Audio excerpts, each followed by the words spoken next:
All right. Well, thank you for joining us this morning. We have Brandon Garner with us from Aristotle, and he is going to show you all kind of how the phone bank system works and troubleshoot any questions. Feel free to either use the chat or, ask a question, and we're happy to answer that to the best of our ability. And with that being said, I'm going to hand it over to Brandon. Thanks, Jennifer. I appreciate it. Good morning, everyone. So I'm going to share screens with you guys, and we're going to go through the actual phone bank interface itself for when you guys go live tomorrow. And of course, if you guys have questions as we're going through, like Jennifer said, use the chat function, or you can ask the question, and I will answer what you guys have. So let me share screens with you all, and we will get started. All right, so first and foremost for tomorrow, my recommendation for you all is to make sure that you're using either Chrome or Firefox. The phone bank interface tends to work the best with that. So tomorrow, whenever you guys log in from your respective homes or whatnot, you'll go to the realtorparty.realtor website. And from there, you guys will click on the Tools and Resources tab. And after Tools and Resources, you'll follow the breadcrumbs to RPAC and political fundraising. And then you guys will go to the phone bank resources. And Jennifer, for you, I do have a little cheat sheet of this, so I'll send it to you as well so that you can have it. Awesome. And you can pass that out when you send the email out to them. Okay. So after that, you guys will go to the General Information and Resources section here from the realtorparty.realtor website. And then you guys will click on the Advocate Panel login page. And Jennifer's going to send out to you guys your logins for tomorrow. The logins are typically something that looks like this. So let me show you guys this. You guys are going to get something in a spreadsheet that's going to have your Advocate Panel ID and your Advocate Panel password. And that's what you guys will use to log in with. So for today's purpose, I'm just going to use a training phone bank and log in under my own. And you'll enter in that information and then hit login. And from there, tomorrow, you guys will see some of this information here from a fundraising perspective wise. You guys will want to click on the phone bank tab. And once you click on the phone bank tab, any of the phone banks that you're assigned to that are active are going to come up. You guys are assigned only to your local association's phone bank. So if it's NETAR, you guys are going to want to click on the 2020 NETAR phone bank in there. You'll click the blue box here to open it up. And that's going to pop up the actual interface for you guys. So once you guys get logged in tomorrow, this is what you're going to see. Everyone's will look the same. It'll just be your respective local associations targets that are in there. I will say that I have it set by office first. So you guys will get individuals that are within your offices first. And then you'll probably expand outside of that after you exhaust your office. So the likelihood of you guys getting a target that you see here in the gray box, you guys will know who that individual is most likely. So with that being said, of course, a couple of things here just to point out. There is a suggested call script that's in here for you guys. I did a very generic call script for you all because chances are you're going to know those individuals, so you may want to kind of go off topic with them as you get them on the phone. One thing that I did add in there is for Tennessee's silent auction that's going on right now. So there is a reminder in there for you guys just to use that as one of your touch points as you're talking to your peer members when you call them tomorrow. Also, I'll show you guys the emails that can be sent out of the phone bank as well so that you can see that there's a link in there for the silent auction as well. Just in case they do want to register for that also, the information's there. So with that being said, you guys will get your first target here. So in the current call section in the dark gray box, you can see that obviously I'm logged in as myself, so I'm getting myself as a target first. And of course, your phone number is going to be in there. Your NERDS ID number, which is the source ID here, is there. There's also the employer information, email addresses, and whatnot. And of course, city, state, any kind of office particular information. And if I had given to RPAC, there would be some legacy giving information in there. The individuals that you guys are targeting are those that have not given yet in 2020, but they have given in 2019, which are a better selection of targets because they've given before, so the chances are they're going to give again. And I will caution, obviously, it's a sensitive year with any type of fundraising because of COVID. So just be cautious of that whenever you guys are having the phone calls, with your peer members. So again, that legacy giving, if they've given last year, it's going to show the dollar amount in there for them. So when you're making the phone call, you can say, hey, Brandon, this is, so-and-so from NETAR. Looks like you've given $20 last year. Can we count on you to give that amount again this year? That's just always a good starting off point for, doing the ask with them. So that's why that information is there for you guys. So say that you make a phone call to the individual and they say, yes, I would like to give to RPAC today. And of course, they want to give with their credit card. You guys have the ability to process a credit card in real time that's going to track to the phone bank from that member, which is the best option for you guys. I highly encourage that if someone wants to give, you get them to give with a credit card, just because that way it's going to real time track to the phone bank. So when you guys have your check-in, you can see success from the phone banks themselves. Plus, of course, it just impacts the association's fundraising numbers in real time. So if they want to give credit card, you'll hit the process credit card button there, and it's going to pop up with an Aristotle investment form. You can select the amount that they want to do. And of course, we have some preset ones in there, and then you can also do the other amount. So if you elect, $75 or something like that, then you can do that. You'll enter in the card number for the individual that they've given you, billing first name and last name, verify that with them, because surprisingly, it may not be what's on the screen. And then, of course, billing zip code, you guys want to always verify and make sure that that's the correct billing zip code. It's going to pre-fill what's in the NERDS record for that individual, but that may not be what's matching the card, so always get that from them. And then, of course, expiration date as well. And then obviously this is an RPAC related event, so you guys want to make sure that you're certifying that they're using personal funds and not corporate funds in there. And then their member NERDS information is going to pre-fill here in the system. So that all should be pre-filled in there for you guys, so there's nothing that you can edit here in that section. And then you'll hit process investment. So from there, once you hit process investment, and let me just pretend that I'm going to make one with a fake credit card so that you guys can see what happens.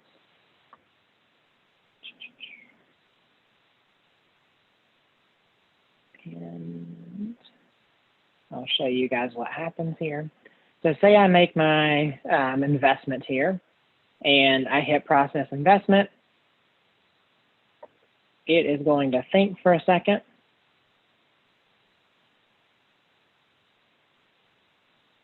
And once it finishes processing the investment, you're going to get a thank you message that's going to appear on the screen. The member that you're talking to is going to get an email in real time that's going to serve as their receipt for the investment. And then also Jennifer is going to get one at the state association showing that someone made an investment at the Knoxville Phone Bank or whatnot. Hey, Brandon. So from there, yeah. I just wanted to address this really quick. We have a quick question, and it's asking, what if the volunteer wants to donate? So if you guys are in the target list, if you've not given this year, you're not going to be in the target list. So Jennifer, I think if you want, you can send out that link for like the manual link to where they can make the investment, or otherwise we can add them into the phone bank actual interface list itself, and then they can pull their names up and invest. Okay, so I think what we'll end up doing to answer that question is I will send a link that everyone can use. And that's also, if you end up having a call you want to make outside the phone bank list. I know there were a couple associations that mentioned specifically, wanting to hit certain offices and that kind of thing. This link that I'll send out to everyone with their username and login, that would be another way you can invest without actually going through the system, but it'll still tie to the phone bank. Correct. So Jennifer's going to send you guys a URL that's going to pop up what you guys see here on the screen with the actual web form itself. And then that way you can do some of the manual ones. And of course, it'll tie to the phone banks, the respective phone banks for the local association. So good question there. So after you make your investment, obviously you can hit done here, and it's going to allow you to move to the next call. So the next target would come up, and you would hit next call, and it's going to populate your next target in there. So obviously you can see here on the screen, we have Peter Kelly from NAR, and of course the same information. It's going to have legacy giving and whatnot, just like all the others. And say you call Peter and Peter is driving down the road. He's not available right now at the moment. You know, he says, can I call you back or something like that? Then you can send an email. So you can click the send email link. This is a very generic example of what the email looks like. Like I said, for you guys, yours is going to have the link to the Tennessee Realtors RPAC website, plus it's also going to have the link to the RPAC silent auction for you guys for the state association. It automatically has the investment link at the bottom. So for instance, if you guys do send an email to Peter and Peter does call you back, then I would recommend for Peter to make his investment through the email that he receives, because if you've sent an email to him, he is not going to come back up in your queue because you've dispositioned him. So if for some reason that you've called someone and they do call you back, then encourage them to check the email that you sent them and do it through there, and it's going to still tie to the phone bank itself. This is editable. So I guess, you know, my thing is Jennifer's ask was to have the information in there for the silent auction. So you guys can edit this, but I would leave that piece in there so that when you send the investment link out to them, they also have the ability to view that information as well. But you can tailor it a little more to the individual, particularly if you know them. So once you finish up your email, you hit yes and send. And just like before, it's going to allow you to advance to the next target, just like you saw previously on the other screen. So any questions on that piece before I go through the rest of these? Hey, Brandon, I'm getting another quick question that's saying, have you ever thought about giving an option like a $10 transaction to auto donate? And I did respond, you know, in order for it to actually count as an RPAC participation investment, it does have to be at least $15. But Right. could you address on that screen, perhaps, you know, can they alter the amount rather than just, you know, going through the picking 20, 40, whatever dollars? Could they insert their own amount? So if you go back to that process credit card option, there is the other field in there to where you can elect something other than what those preset amounts are. And that'll allow you to do whatever investment that you want. Jennifer, I think for you guys' forms, I believe they're one-time forms. I did not make them recurring forms. So if for some reason someone wanted to do a recurring payment, that's not an option unless you want to change that. Okay, thank you. So again, back to this piece. So say that, and this is, I'm going to show you guys this piece, but like I said earlier, I think the best option is for you guys to encourage the member to give via credit card. But if for some reason you're talking to someone, and I know that there's still kind of a check culture depending on where the association is, if you call Peter and Peter says, yes, I want to drop off a check for $75 to the association, then of course, my recommendation for you guys is to click on schedule check delivery. And that's going to pop up a notes field in here. My recommendation for you guys is put a few things in there. So say Peter wants to give $75, then I would recommend that you put in there, Peter wants to invest $75 to RPAC, and he's going to drop the check off on this date. And the reason that I say that you want to have those details in there is because when Jennifer does some follow-up, or when she works with the staff at the local associations to do some follow-up to get these checks, then she has details of knowing who that is. Plus you guys have the dollar amount so that you can count the overall totals from checks and credit cards coming in for the phone bank to share the success from those. So again, just notate the dollar amount and the date that they said they're going to drop it off to. And if they're not going to drop it off to the association, find out who they're going to give the check to so that it gets to the association in the right amount of time. So any questions on that piece? No?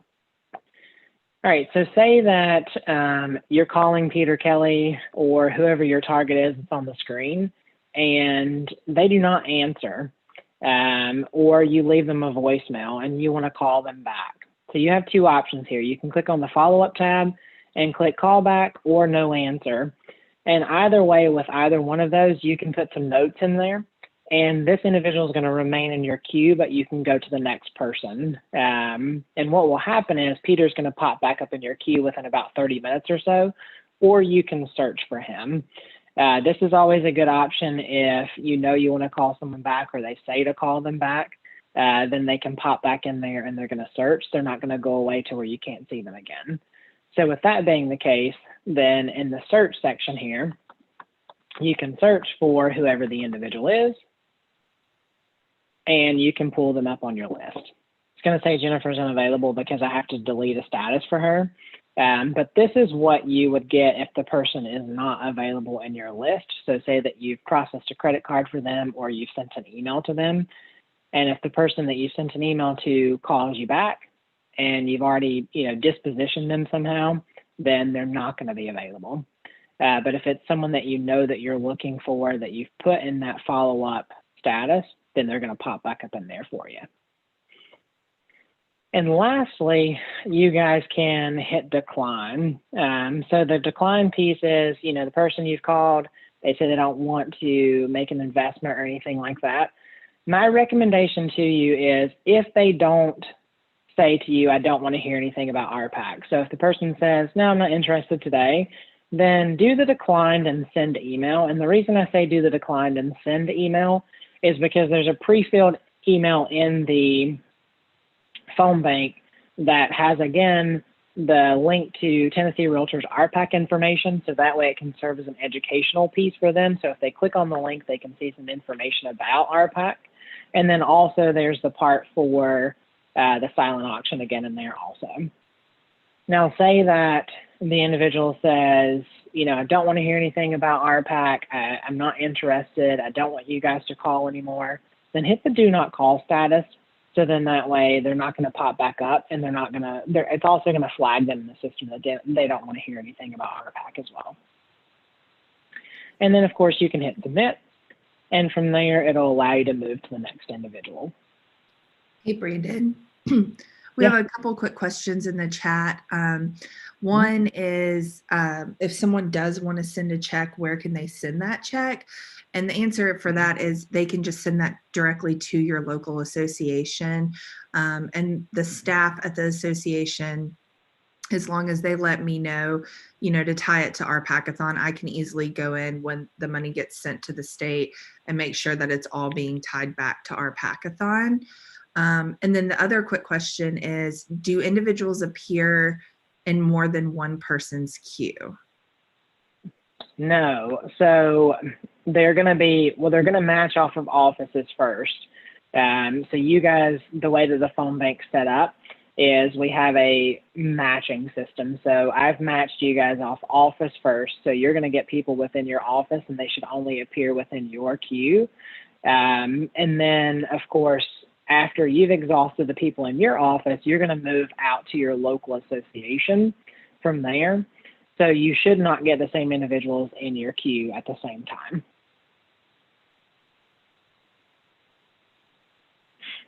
Any other questions, Jennifer? That's it for right now. Thank you. Yeah, of course. The one thing that you guys don't have the ability to do, and I like to bring this question up because that's pretty much the nuts and bolts of the interface itself. The one thing you guys don't have the ability to do is skip. That's one of the common things that we hear that you guys want to do is to be able to skip someone. So maybe it's someone that is in your office and you don't have a great relationship with them and you don't want to call them. Well, that obviously doesn't mean that someone else may not want to call them. So what I would do is if you have that instance where there's someone that you don't want to call, then I would put them in the follow-up status and do call back. So that way someone else can possibly get them in their queue after it kind of filters through everyone into their local association and whatnot. But otherwise there isn't a skip button right now, but that's potentially something that's coming in 2021 to where you guys can skip. Okay, Brandon, I'm getting a couple more questions coming in. Okay. Um, Yeah. this one says, once we exhaust our office, do the names come in alphabetically? They do not come in alphabetically. They're just going to be randomly popped in there based off of your local association. And then the following, there is a third matching criteria in there, and that goes off of your work city, but they're not alphabetically in there. Okay. And then this, I know you kind of briefly mentioned this already, and you can kind of already see it on the screen, but someone is asking about the script.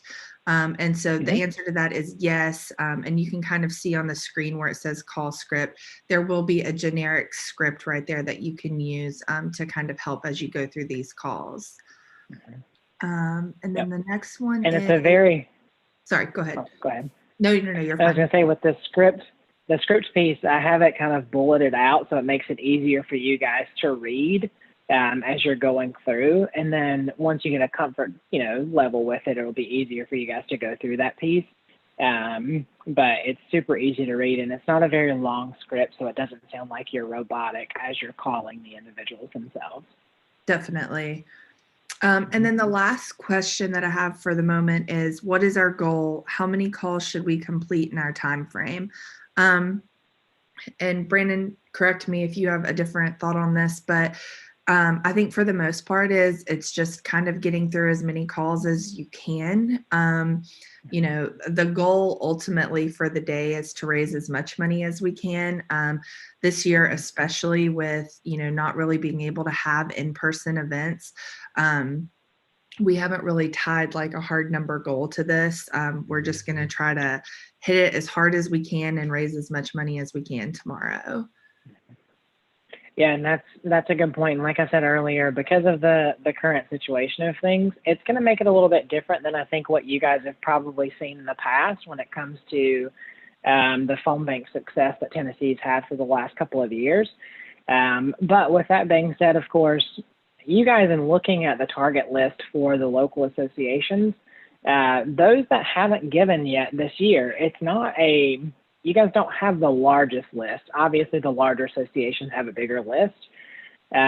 So again, if there are individuals that that are not in your list that you potentially want to call, then that's where that link that Jennifer sends to you guys, you can utilize that to make the investment so that it's tied to the phone bank itself.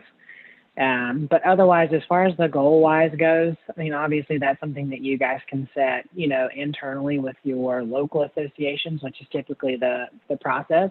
But obviously, I feel like, again, you guys are going for dollars and potentially participation as well for your local association also. So I think that's a good point. No hard and fast rule, but just getting, as many calls and, as much as you can for RPAC.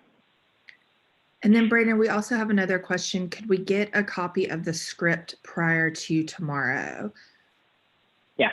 Jennifer, when I send you the email with the actual kind of cheat sheet, so I do have a cheat sheet for you guys that's going to talk about the disposition statuses. So basically, if it says, again, like I went through, if you call so-and-so and they want to process a credit card, what do I do? I will give you the script as well in there so that you can have it. Thank you. That's all the questions I have for now. Good deal. So that's the phone bank interface. When you guys are done with your actual calls or whatnot, you can hit quit here. And it's going to log you out. It's already logged me out just because. But you guys will quit and it'll log you out. Like I said, I will reiterate the point that the best thing for you guys to do is make sure that you're using Chrome or Firefox tomorrow. And again, it's going to pop up here for the phone bank for you guys to click into. You'll obviously see the name of the phone bank, the dates that it's available and whatnot. And then you guys can make your phone calls from there. And Jennifer, I'm okay with, however you guys want to handle it tomorrow. So if there's any issues with technology or whatnot, if you want to be the point that reaches out to me or whatever, that works fine. Whatever works best for you guys. Definitely. And I am getting a few more questions. Yeah. This one says, for individuals attempting to hit their circle of excellence requirement within their office, for instance, CryLike, is there a way to keep track of those contributions you were able to obtain and a log of my calls? So in the system itself, no, because if you make let me go back in really quick to this. If you guys make a investment, I gotta log back in. If you guys make an actual investment itself, then it's there's a report. So Jennifer, this may answer the question the best. There's the report, the phone bank mass activity report, that is going to pull for each individual one of those, and it's going to list the individuals out and what they've done with those folks. So that may be something after the phone bank is over with that we can pull those mass activity reports and send them to the local association staff. So then that way they can see that, so-and-so caller has called these individuals and this is what's happened with them. So then that can serve as your tracking purpose after the fact. Okay. And I'm also hearing from another association staff member, that it just being encouraging of kind of keeping track of the calls you're making. And then local staff can kind of double check up against their list and verify for CryLike leadership specifically. Yep. Okay. And then I have a couple more. Sorry, go ahead. I was going to say for the staff that are on, for you guys, if you want to do a check-in, and Jennifer knows how to do this already, but for staff individuals that are on, I'll show you guys this. Volunteers, obviously, you guys don't have access to Aristotle 360, but staff, you do. Those of you that do have a login. For tomorrow, if you want to see in real time what's going on with the phone bank, as long as the investments are being made through an Aristotle web form for a credit card, you guys are able to see the number of calls that you've made plus the dollars that are being raised. So real quick on the screen for staff-wise, I'll show you guys this piece. So if you log into Aristotle 360, you can click on the reporting tab. And from reporting, you can go to the fundraising reports, and you can scroll down to the phone bank program report. And from there in 360, you can type in 2020 TN, and then it'll phone, and then it'll pop up the Tennessee Phone Bank program stuff. So you would click that and then hit run report. Now this is naturally going to show you all of the phone banks, not just your particular one. But you can see here, these are all the phone banks that are set up for you guys. So it's going to be your local association. And you can see the total amount that's coming in, and then also the number of calls that have been placed, plus the total number of contributors, number of volunteers that are logged into your phone bank, and whether they're a new investor or a recommitted investor. So that's an easy way for you guys to track the information tomorrow as well, so that you can see what's going on in any success itself. And Brandon, I'm also getting a question about pledges for tomorrow, how they would go about that in the system. So the phone bank interface does not track pledges. I would recommend to you guys to use the notes field in there. So I would do the follow-up status if you're getting a pledge, so that you can add the notes in there. So let me go back into the phone bank and show you what my recommendation would be, because we don't actually have the web form set up to tie pledges into anything. Obviously, the best bet is to get the credit card investment from the individual. But say that you call Lauren at NAR and Lauren says, I pledge to give, $100 to RPAC or something like that. Then my suggestion to you guys is put in the follow-up status. And do no answer. I would do the no answer one for this one and add the note in there that, Lauren wants to pledge $75. And then that way, once you hit submit, it's going to record that note. So when the local association staff and Jennifer pull what we call the phone bank mass activity report, you can see all of the details of what's going on. So if I'm the volunteer and I'm calling Lauren at NAR and she says that she wants to do a $75 pledge, on that report, it's going to say that I've called Lauren, and then in the notes section, you're going to see that Lauren wants to pledge $75.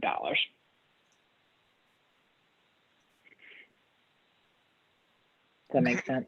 Yeah. Thank you, Brandon. Okay. Um, Yeah. does anybody else have any other questions? A few things I wanted to point out too, just while we're waiting to see if anybody else has any other questions.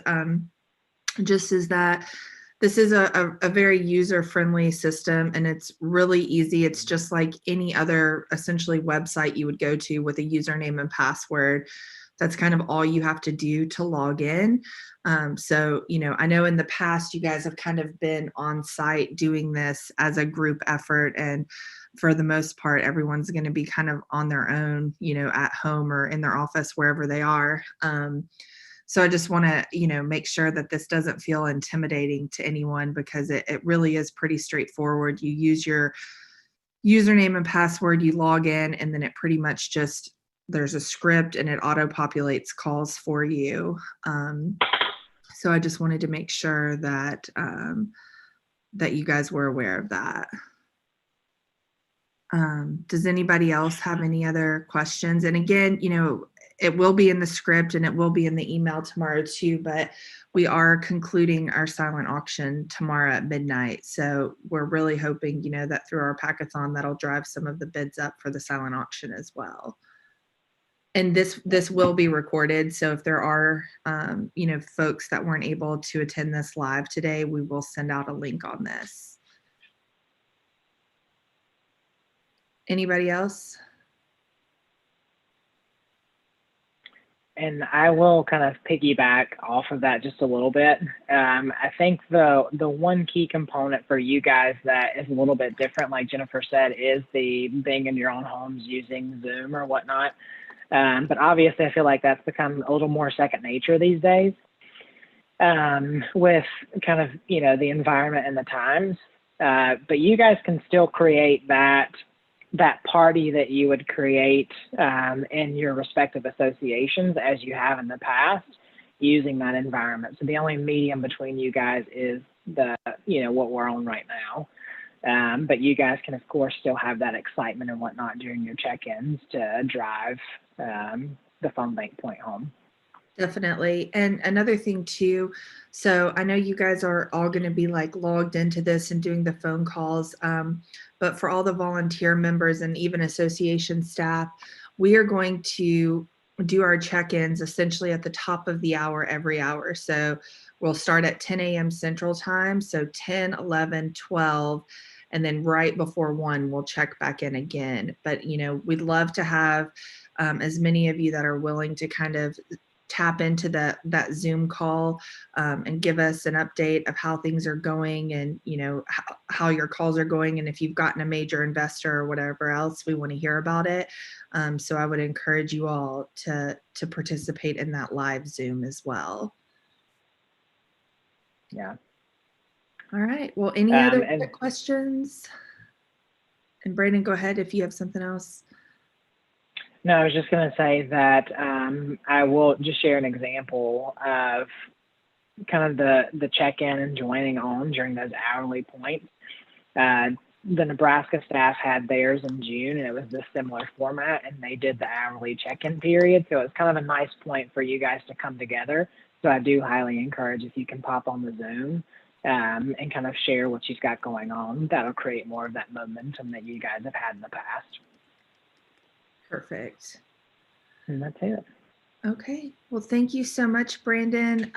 I think of course. we've addressed all the questions. I'm going to give one last final, if anybody else has any questions, let us know. Again, we will be sending this recording out so you can rewatch it, or, for those that missed it, they will have the opportunity to watch this. And if you have any problems with anything tomorrow, feel free to reach out to me directly and I will get back with you as quickly as possible. I will be watching email, text, phone calls to make sure that we're trying to get to the bottom of it as quickly as possible. So thank you all for your time and your help. We realize your time is valuable, and so we appreciate you all being willing to chip in and do this, and we're really hoping that we have a successful day tomorrow. Yeah. Okay. Well, thank you, everybody, and we will hopefully see most of your faces via Zoom tomorrow. Thanks, Thank guys. you. Bye.